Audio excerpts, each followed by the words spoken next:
Chapter 1, 1801.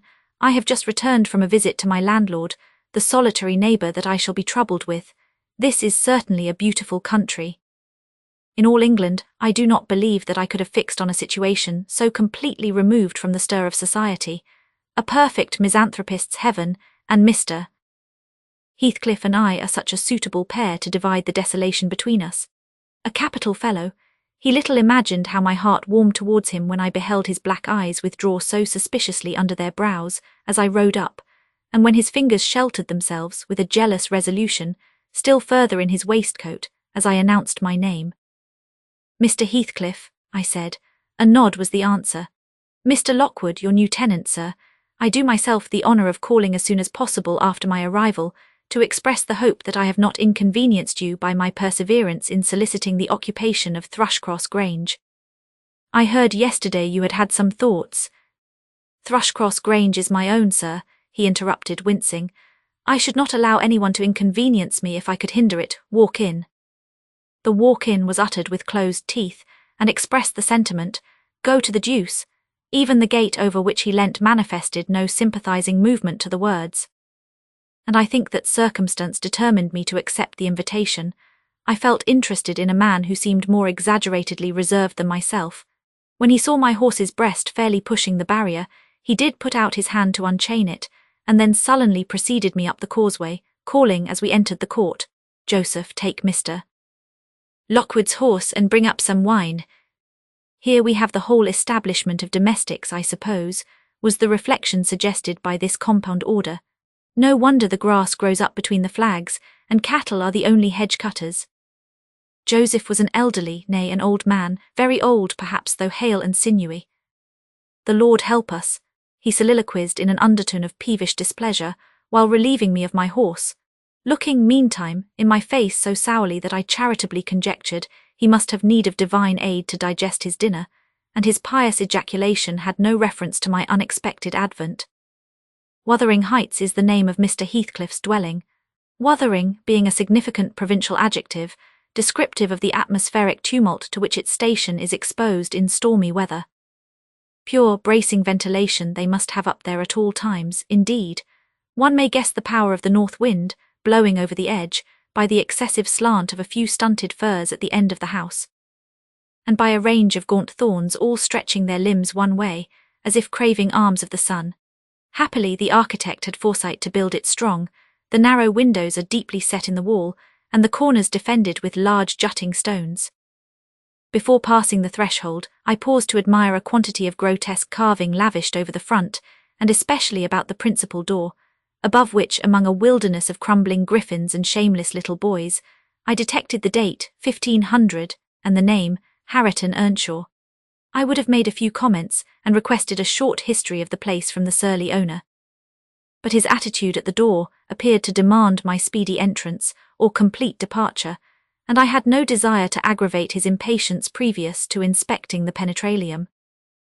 One step brought us into the family sitting-room, without any introductory lobby or passage. They call it here the house preeminently. It includes kitchen and parlour generally. But I believe at Wuthering Heights the kitchen is forced to retreat altogether into another quarter. At least I distinguished a chatter of tongues, and a clatter of culinary utensils deep within. And I observed no signs of roasting, boiling, or baking about the huge fireplace, nor any glitter of copper saucepans and tin calendars on the walls. One end, indeed, reflected splendidly both light and heat from ranks of immense pewter dishes, interspersed with silver jugs and tankards, towering row after row on a vast oak dresser to the very roof. The latter had never been underdrawn. Its entire anatomy lay bare to an inquiring eye, except where a frame of wood laden with oatcakes and clusters of legs of beef, mutton, and ham concealed it. Above the chimney were sundry villainous old guns and a couple of horse pistols, and by way of ornament 3 gaudily painted canisters disposed along its ledge. The floor was of smooth white stone. The chairs, high-backed, primitive structures painted green, 1 or 2 heavy black ones lurking in the shade. In an arch under the dresser reposed a huge, liver-coloured bitch pointer, surrounded by a swarm of squealing puppies. And other dogs haunted other recesses. The apartment and furniture would have been nothing extraordinary as belonging to a homely northern farmer, with a stubborn countenance, and stalwart limbs set out to advantage in knee breeches and gaiters. Such an individual seated in his armchair, his mug of ale frothing on the round table before him, is to be seen in any circuit of 5 or 6 miles among these hills, if you go at the right time after dinner. But Mr. Heathcliff forms a singular contrast to his abode and style of living. He is a dark-skinned gypsy in aspect, in dress and manners a gentleman, that is, as much a gentleman as many a country squire. Rather slovenly perhaps, yet not looking amiss with his negligence, because he has an erect and handsome figure, and rather morose. Possibly some people might suspect him of a degree of underbred pride. I have a sympathetic chord within that tells me it is nothing of the sort. I know, by instinct, his reserve springs from an aversion to showy displays of feeling, to manifestations of mutual kindliness. He'll love and hate equally under cover, and esteem it a species of impertinence to be loved or hated again. No, I'm running on too fast. I bestow my own attributes over liberally on him. Mr.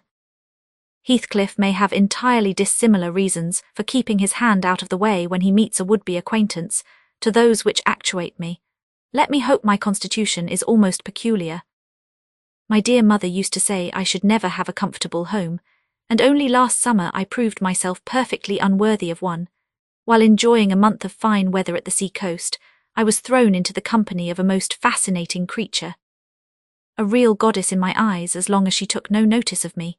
I never told my love vocally, still if looks have language, the merest idiot might have guessed I was over head and ears. She understood me at last and looked a return, the sweetest of all imaginable looks. And what did I do? I confess it with shame, shrunk icily into myself like a snail, at every glance retired colder and farther. Till finally the poor innocent was led to doubt her own senses, and, overwhelmed with confusion at her supposed mistake, persuaded her mamma to decamp. By this curious turn of disposition, I have gained the reputation of deliberate heartlessness. How undeserved I alone can appreciate.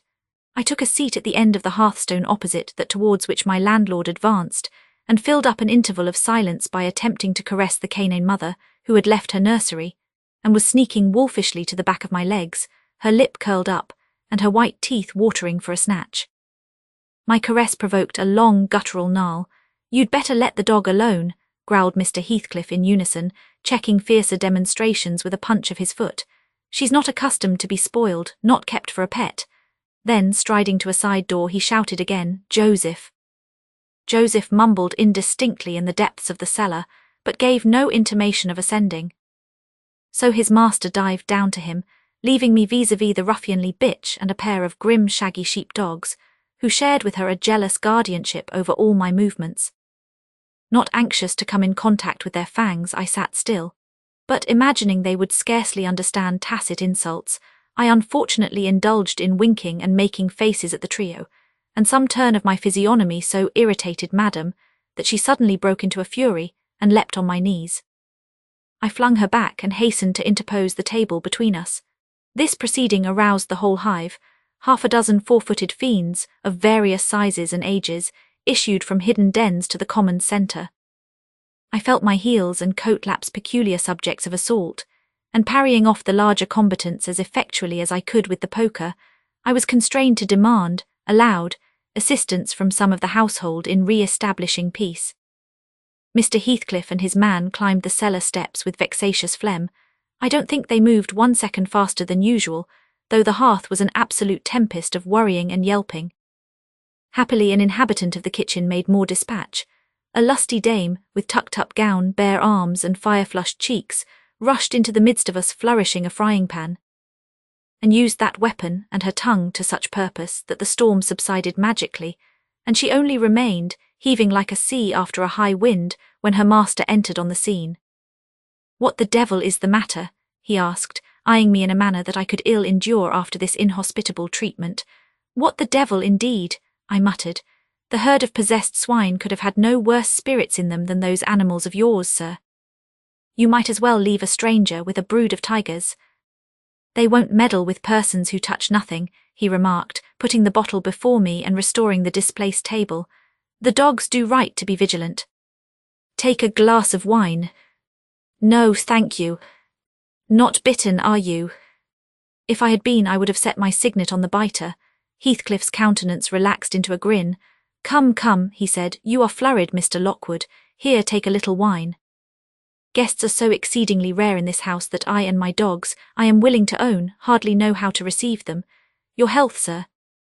I bowed and returned the pledge, beginning to perceive that it would be foolish to sit sulking for the misbehaviour of a pack of curs. Besides, I felt loth to yield the fellow further amusement at my expense, since his humour took that turn.